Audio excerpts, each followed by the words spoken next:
Welcome to this week's episode of the Social Justice Politicast. This week you have Skylar, and my guest is Katie Valenzuela.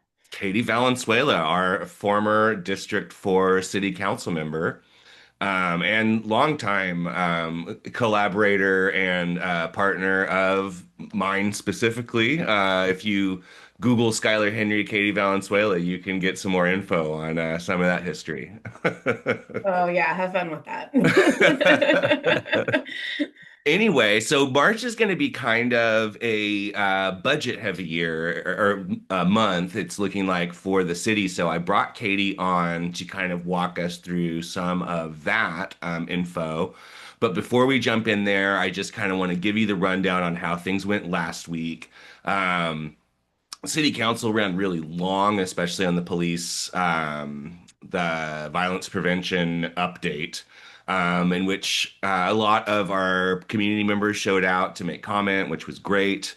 There were also some community members from other communities who have somewhat different values related to the police who also came out and made a bunch of their comments. So all around, a very hearty discussion was had. Um, Other than that, it was not the most controversial week for city or county. We did get the SHRA reports at both, which did lead to the financial advisors for both the city and county kind of flagged items that they were having issues with. Significant concerns at the public housing agency, which is not without precedent, and kind of more business as usual, but I will link to some articles that were written about it that outline those in a little bit more detail, so that you can see those. The cannabis item from last week was continued until this next week, so they will be doing that this time around. There was the economic development workshop, and then of course the Streamlined Sacramento um, kind of review to kind of let us know where they're at with that. To be honest, I don't. I'm still kind of new to hearing about this, but I do think there's like a chance that this is actually like something to be cautiously optimistic of, just in terms of like clearing out some red tape and hopefully making a very, very, very convoluted process maybe a little faster and less convoluted. There's also, of course, always the risks that whenever we incentivize things for developers in the city, there are there are some deals with the devil that get made that are not always to the benefit of the community. So I would advise that people, if you are not familiar with Streamline Sacramento, what it's trying to do, familiarize yourself with it because it will be a thing that unfolds over the next year or two, I would imagine. Anyway, coming up this next week at council, we have like I said, we've got the cannabis items that were continued. So the two that are going to come up at 5 p.m. are going to be the permit fees for consumption lounges, which is us inching our way ever closer to establishing a public setting in which people can enjoy cannabis products together. Years in the making. I can't believe it's taken this long. And then, of course, there's also they are voting on an extension of the opportunity to apply for and operate a storefront cannabis dispensary for core, the Cannabis Opportunity Reinvestment and Equity Program recipients. So I can't imagine that they're going to get a lot of pushback about that, but it is on the discussion agenda. So we will see how all of that goes. I think in general, I think that I've put a couple of things in to kind of give you um, a little bit more context for the core program, kind of the history of it, why it exists, and all of that. I think it is a really, really good thing for the city to have. I cannot imagine that we will push back against core people wanting more time to apply for these permits, but I guess we'll see tomorrow. The kind of the S There is another SHRA item up at the 2 p.m. meeting, which is they're going to ask for the 1 year action plan federal programs allocation process. So they're having a workshop around this. These are documents that SHRA needs to turn in every year in order to receive the federal funding that there apparently are concerns that they are not using totally properly. So there's kind of there's a bit of a discussion around that, but again, this is not super without precedent in terms of the way that SHRA works, and that those relationships with the city and county leaderships kind of work in tandem with those. The one item that I brought Katie on specifically to talk about is that item 17 at the 2 p.m.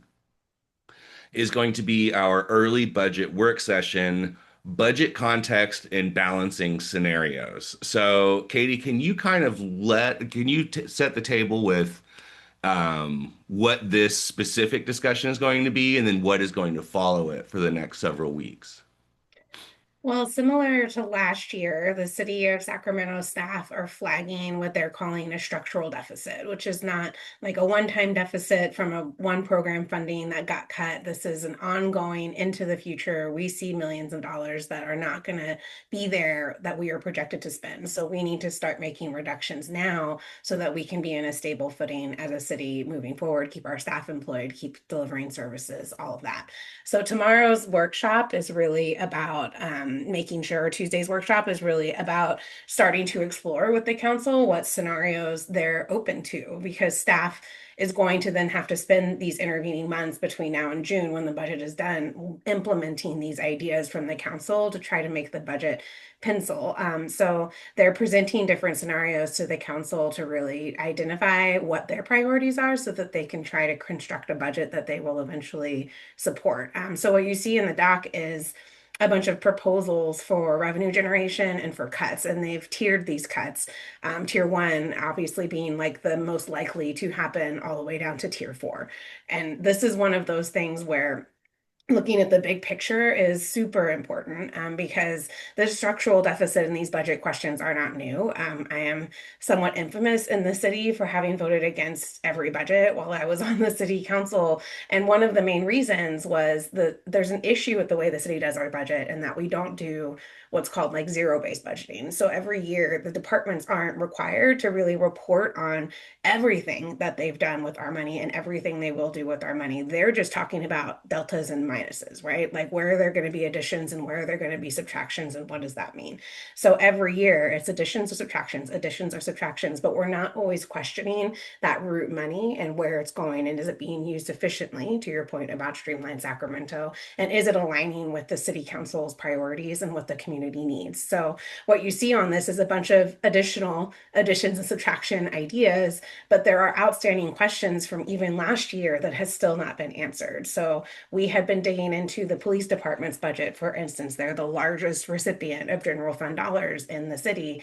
And there had been all of these vacant positions that came up. It was like this onion that we kept peeling every year. And then finally it got down to, hey, where does the money for those unfilled positions go? Because we're still paying you for those positions, even though they're not filled. I mean, this is tens of millions of dollars potentially that the department just has. And they say, well, we're just using it, right? And then it said, well, we're using it for overtime. So then you start digging into overtime, and there were questions raised that were in the B that can be linked, right, to help give people context of these serious questions around a small number of officers getting a bunch of overtime, almost doubling or tripling their salary just on overtime, which doesn't really mesh with the department's justification that we need this because we're understaffed. Because if that was the case, then you'd be seeing it spread out across more officers to fill more of these gaps from these 100 vacant positions. But that's not what we're seeing. We're seeing a very small number of officers and department leaders getting a significant chunk of this overtime, which raises a lot of red flags. And I know Councilmember Maivang asked for an audit last year. That was deemed not to be a priority by the other council members on budget and audit. So there was a lot left unanswered last year. And so when we're coming into a year where you've got $60 million deficit, the first question must be what's happening with those millions of dollars that we're giving to the department that have been potentially not used correctly, and how have we looked into that to ensure that we're not cutting essential programs while we're continuing to fund something that might not be working. Thank you for that, Katie. That is a great table setting. So if I like, let's say that, a lot of our viewers are people who are trying just kind of getting in and trying to familiarize themselves with the way that the city and county processes work, especially specifically in terms of budgeting. But it can be this really dense, really impenetrable kind of document that is clearly not worded to be easily interpretable by people who do not have degrees in finance or, city management. So is there anything off the top of your head that just kind of like folks who may not have the tools to like be able to really get in there and parse things out as easily? Like what should people be looking at when they look at like a budget proposal?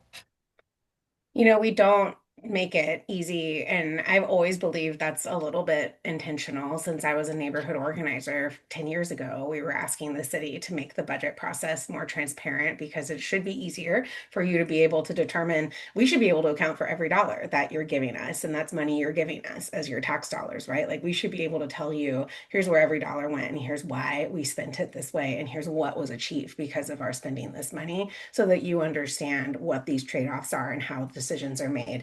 These documents are hundreds of pages long and they really aren't comprehensive in nature, right? Like they aren't breaking down all of the intricacies of a department. Largely, what these documents are doing is justifying the proposed cuts or additions that they're making in the document. So they're making the case for why they need these extra few police positions or why it's okay for them to reduce these community center hours. So really, that's why it's so critical, the role of the mayor and council right now in asking for that additional information. Because what will happen is they will ask questions and those will come back to the council as additional resource in the future. So this is how we found out, for instance, about the overtime use. I mean, it took me 4 years, but eventually I asked these questions and was slowly getting this data back from the city that led us to, hey, wait a minute, why is this overtime being used in this way? This doesn't make sense. So I think it's really incumbent on you to be asking the mayor and council to ask for specific data on areas that you have questions about, so that they can try to really help you investigate this and get that data back. Because otherwise, it is not as readily available, frankly, as it should be, frankly, as it is in other cities. I do state budget advocacy for my nonprofit clients now, and I got to tell you, that process is a lot more clear than the city process. So there's a lot of room Oh, to grow interesting. I here. didn't know that. Yeah, I mean, I can go onto the Department of Finance's website and find budget change proposals for every single change in the budget. I can get budget committee staff to get trailer language. I mean, I can figure out generally what's happening. It's not perfect, but it's far better than what the city is doing in terms of how transparent it is not being about where your money goes. And so this early workshops are critical opportunities for you to be asking questions and getting the council to ask questions because then staff will try to respond to that before the final budget vote is taken. And hopefully you'll get the data you need to really advocate for what your community needs. Great. Well, thank you so much, Katie. We have a lot of this coming up. It looks like over the course of they'll be kind of going department through apartment and in groups for the next few weeks to have these discussions. So this tomorrow, we're just going to be kind of like setting it up and kind of prepping for how these conversations are going to go. But starting, I believe, on the 10th, we will be getting into it department by department, and that meeting will have the police, fire, and I think three or four other departments. Yeah. But that'll be a big one. So tune in tomorrow to kind of get your bearings on how this is going to go, and then be ready maybe to show out on the 10th and make your voice heard there. I think One this thing. Oh, go ahead, Katie. I was just going to say that I think this chart for Tuesday's workshop, it's one of the most critical documents you'll see in the process because it's the most comprehensive because it's outlining every department's projected revenue increases and changes and really pay attention to like what's falling into tier one versus tier three, four, and five, right? Or two, three, and four. Because like there's a bunch of police stuff there. Like when you look across the whole thing, you'll see, okay, every department suggested a certain number of reductions. Are those reductions proportional to the amount of money they get, right? Like if you're getting X millions of dollars and this department gets a third of that, that and they're proposing cutting all this money and this big department's only cutting a little bit, that's a value statement that the city is making, right? About which services they prioritize. Similarly, with the way they break things out into tiers, you see very few police items in tier one, meaning that those are not prioritized for reduction. And you see most of the police items in the later tiers. And so these are options that the council has to explore, and these are choices that they're going to be making. And it really comes down to what their priorities are. Is it about taking care of their employees? Is it about taking care of the most vulnerable? Is it about making sure that we're addressing issues, longstanding issues in communities? Or is it about maintaining the status quo of putting so much money into this reactive system of law enforcement that might not be serving us to the degree that we need it to? Yeah, I think exactly to your point there, Katie. We've said before, you're actually one of the people who I first heard talking about this, but it really is if you want like elected politicians are going to say a lot of things, depending on who they're talking to and what they think people want to hear. But the number one like litmus test for what they actually care about and what they actually think is where they put this funding, and they can't double speak it. So it is like one of the only opportunities that you have for these folks to just give you the unfiltered truth about what Katie was just saying, where their priorities are, what they think is important, and what they don't think is important. So, yeah, that's kind of why we harp so hard on these budget things, and why you're going to hear us continue to talk about it Oh gosh. all throughout the month of March, and then toward actual budget season in a few As months. we should, though, right? I mean, the fact that they're talking about cutting employees from some of the lower paying unions at the city while they're maintaining vacant positions in the higher departments, just like higher paid departments, I mean, these are really incredible choices that they're being posed with. And I think this budget season is going to tell us a lot about where this council and this mayor land. Also, I think what you flagged about like the fact that we just don't really have a system of transparency and accountability, like we can kind of guess based on metrics that are given to us, like what kind of where this money is allocated. But at the end of the day, we just sort of have to believe what Chief Lester and other department heads tell us about like Yeah. where that money goes and why it goes there. You'll remember that the police department used to have these metrics in their department budget around officers per capita and crime per capita. And the intent was to say, look, we don't have as many officers per capita and our crime per capita is still too high, right? But when you merge those two charts, do you remember when I did this a few years Hmm. ago? I merged the two charts because it was the same cities. And I was like, wait, like some of these cities that have more officers per capita actually have higher crime per Hmm. capita than we do. And some of these with lower officers per capita have lower crime than we do. Like, can you explain this? And suddenly those charts were gone and they haven't been in the last couple budgets that I've looked at. And so, like, what are the metrics we're using to define success is like such a critical question. And that's a question that's been asked. And what I keep seeing is like kicking the can down the road, right? Like, well, next time we're going to make sure that you answer this question. Well, when is next time, right? Like, I was on the council 4 years ago, asked it every year, and I never heard some of these questions answered. And that is incredibly troubling when you look at a potential budget deficit and people potentially losing their jobs and communities losing critical services. Yeah. All right. Well, I think that does it for this week. There are no county meetings next week. It will just be a 2 p.m. City, which is where the budget thing is going to come in, and then a 5 p.m., which is where our cannabis items will be. So yeah, keep doing it for all of y'all that come out and and do public comment and all of that and participate. We love to see it. Thank you so much for spending your time doing that. It really is important work to do. And yeah, I think that's it from me, Katie. Anything else to add from you? Anything you want to plug while you're here?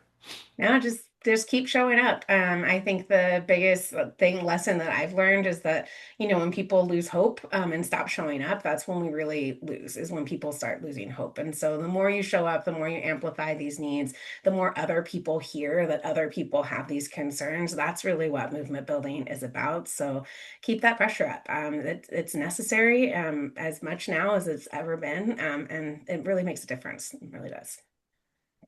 All right, y'all. Well, we'll see you out there tomorrow. Everybody have a good week, stay safe, and we'll see you soon.